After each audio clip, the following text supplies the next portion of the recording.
अस्सलाम वालेकुम। आप देख रहे हैं तत्वीर मीडिया और मैं हूं आपका होस्ट उसामा खालिद। आज हमारे साथ प्रोग्राम में मौजूद हैं मुत्तहिदा अरब अमारात के कारोबारी शख्सियत जिनकी अपनी ग्रुप ऑफ कंपनीज़ हैं। तो हम आज अपने प्रोग्राम में वेलकम करते हैं नसीम फ़ारूक साहब से। अस्सलाम वालेकुम सर, कैसे हैं आप? वालेकुम सलाम, अल्हम्दुलिल्लाह का शुक्र है जी सर। सर सबसे पहले ये बताएं कि आपका ताल्लुक़ कहाँ से है और आपकी इब्तदाई ज़िंदगी कहाँ पे गुजरी? जी सर, नहमदुहु सल्ली अम्मा बाद औज़ु बिल्लाहि मिनश शैतानिर रजीम, बिस्मिल्लाहिर रहमानिर रहीम, इय्याका नअबुदु व इय्याका नस्तईन। सर मेरा नाम नसीम फ़ारूक है, डिस्ट्रिक्ट हरीपुर, डिवीज़न हज़ारा, खलाबाट टाउनशिप का रहने वाला हूँ। बेसिक तालीम मैंने खलाबाट टाउनशिप से हासिल की। उसके बाद मैं इंटरमीडिएट के लिए हरीपुर ग्रेजुएट कॉलेज से किया। उसके बाद मैं डिप्लोमा ऑफ एसोसिएट इंजीनियर, जो कि CMTA इदारा है, कंस्ट्रक्शन मशीनरी ट्रेनिंग इंस्टीट्यूट का, जो मिलिट्री के अंडर आता है, वहाँ से मैंने वो डिप्लोमा किया और साथ में BBA किया। सर आपकी मुत्तहिदा अरब अमारात में ग्रुप ऑफ कंपनीज़ हैं, इसके बारे में ये बताएं कि ये कामयाबी आपको कैसे मिली? कामयाबी का राज तो अल्लाह पाक के हाथ में है, मेहनत इंसान के हाथ में होती है। मैं 1995 में आया था तो मैंने फोकस किया था सर जी कि मैं अपना बिज़नेस स्टार्ट करूंगा। तो मैंने जो CMTI में डिप्लोमा ऑफ एसोसिएट इंजीनियर किया था तो उसको मैंने कैरी ऑन किया और उसी को फोकस किया कंस्ट्रक्शन मशीनरी के अंदर। पहले मैंने बेसिकली यहाँ पे आके ड्राइविंग लाइसेंस लिया और मैं एज ए क्रेन ऑपरेटर 4 साल NPCC national petroleum construction company मैंने काम किया सर जी। उसके बाद अपना मैंने बिज़नेस स्टार्ट किया और मेरा फोकस सबसे ज़्यादा ये था मेहनत, ईमानदारी, और उसी को लेके मैं चला हूँ। अल्हम्दुलिल्लाह का शुक्र है कि मैंने अपनी कंपनी यहाँ पे लॉन्च की है, ट्रांसपोर्ट कंपनी। और उसके बाद 2014 में मैंने इंश्योरेंस कंपनी लॉन्च की है सर जी, और मेरी 3 ब्रांचेज़ हैं सर। तो सर अब हम बात करते हैं आपको कारोबार के हवाले से। आपकी ग्रुप ऑफ कंपनीज़ हैं, तो सबसे पहले हम बात करते हैं ट्रांसपोर्ट कंपनी की। तो सर आप ये बताएं कि आपके पास इस टाइम कितनी मशीन्स मौजूद हैं, किस किस तरह की मशीन है, और अगर कोई बंदा मुत्तहिदा अरब अमारात में ट्रांसपोर्ट का कारोबार शुरू करना चाहता है तो उसके लिए क्या आप मशवरा देते हैं उसको? जी सर, यहाँ पे आपने 2 क्वेश्चन किए। पहला क्वेश्चन अपनी फ्लीट के बारे में पूछा, कंपनी की फ्लीट कितनी है। तो अल्हम्दुलिल्लाह अभी तक मेरे पास 32 नंबर ऑफ व्हीकल हैं मेरी कंपनी के अंदर। उसमें crane, shovel, dozer, excavator machinery सारी है, जो मल्टी मशीनरी, हर तरह की मशीनरी मेरे पास है।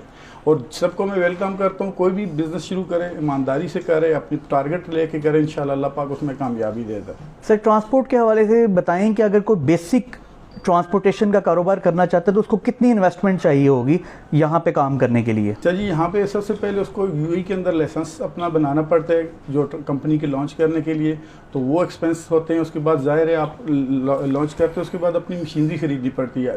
अब बात ये आती है कि आपने क्रेन लेनी है, डोजेज लेना है, एक्सवेटर लेना है। उसके ऊपर मैं अभी आपको कैलकुलेट करके कुछ ऐसा फिगर नहीं दे सकता हूँ, लेकिन ह्यूज मनी नहीं है। अभी अगर स्टार्ट करें तो 1 लाख 2 लाख में आप पहले स्टार्ट कर सकते हैं, उसके बाद आगे जितना बढ़ाना चाहें बढ़ा सकते हैं। सर कुछ इंश्योरेंस कंपनी के बारे में बताएं कि यहाँ पे इंश्योरेंस का कारोबार कैसा है, और आपकी जो इंश्योरेंस कंपनी है किस किस तरह की इंश्योरेंस करती है, और अगर कोई बंदा इंश्योरेंस का कारोबार करना चाहता है तो उसके लिए क्या आप सजेशन देंगे, क्या उसको मशवरा देंगे? ये अल्लाह के करम से हमारी 3 ब्रांचेज़ हैं अभी, मुसफ़ा, अबू धाबी के अंदर, शारजा के अंदर, लैन के अंदर। तो मैं तो फिर वही कहूँगा, बिज़नेस के अंदर कोई भी शुरू करें ईमानदारी से करें। यहाँ पर आजकल मैं एक चीज़ को डिस्क्लोज़ करना चाह रहा हूँ कि कुछ लोगों ने सस्ती इंश्योरेंस बनानी शुरू कर दी है, उसके बिहाइंड सीन किसी को भी नहीं पता होता। बिहाइंड दी सीन ये लोगों की लाइफ के साथ और उनकी फैमिलियों के साथ खेल रहे होते हैं। हमारे इधर मुसफ़ा के अंदर बहुत ज़्यादा छोटे छोटे टाइपिंग वालों ने भी ब्रांचेस शुरू कर दिए हैं। उसमें प्रॉब्लम ये होता है कि वर्कमैन इंश्योरेंस अब UAE के अंदर लागू हो चुकी है, वो लाजमी हो गई है। तो वर्कमैन के फॉर्मेट लोगों के पास पड़े हुए जो इंश्योरेंस कर रहे हैं, उसमें एडिट करके तो उसको दे देते लोग, खुशी खुशी चले जाते, 10-20 का प्रॉफिट हो गया। बेसिकली वो जो इंश्योरेंस वाले होते हैं बंदों के साथ खेल रहे होते हैं। तो उसके बिहाइंड भी ये होता है कि अल्लाह ना करे एक्सीडेंट या इंजरी कुछ हो जाए तो रिकवर नहीं होती तो सफ़र करते हैं फैमिली, और जो बंदा ऑपरेटर होता है, ड्राइवर होता है, वो सफ़र करते हैं। लिहाजा नकालों से होशियार रहें और अपनी इसको बैकअप को लाजम चेक करें कि इंश्योरेंस आपकी सही जगह से बन रही है, सही है या नहीं।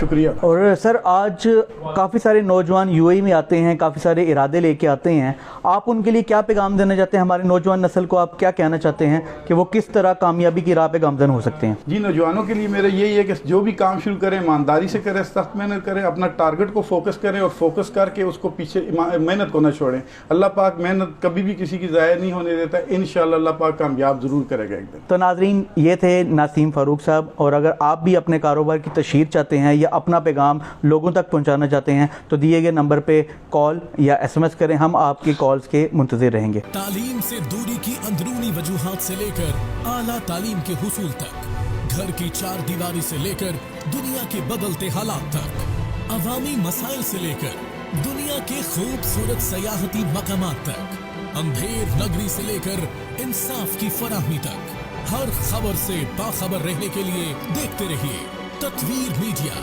हम बनेंगे आपकी आवाज।